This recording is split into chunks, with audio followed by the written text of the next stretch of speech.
Okay, so let's build the concurrent version or the thread safe version. We're actually going to, we can see we passed all the string hash map tests. Let's go here to this guy. We can see that it's actually using this now, the string concurrent hash map.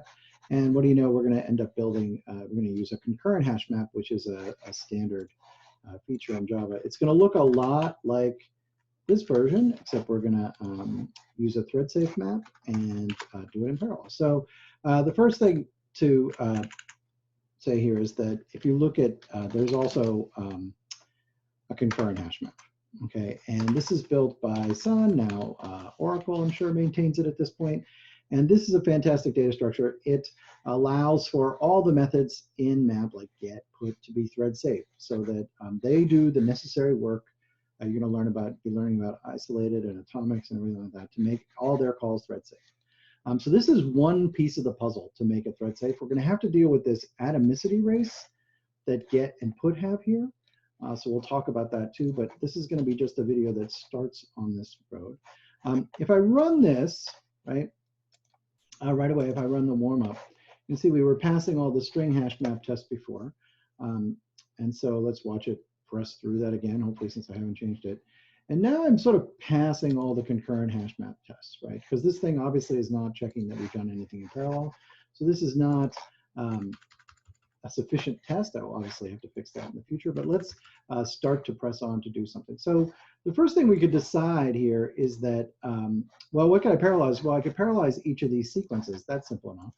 So I could use a for all, and I could pass sequences, a sequence. Oh, sorry, sequence in sequences, excuse me, for all sequences. And then I'm going to pass it a lambda, which accepts the one sequence.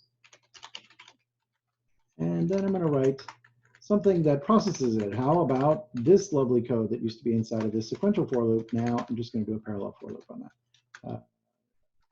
that. Put that there. Now, this will very likely work if I run it. I bet it's going to pass all those tests.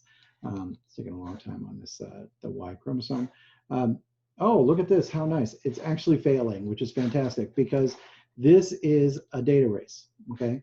Or excuse me, not a data race, because the thread safe data structure makes each of these calls safe, so there's no data race. What there is an atomicity race. And by that I mean, this call to get is perfectly safe. It returns something. We do a little work, and then we call put perfectly safe.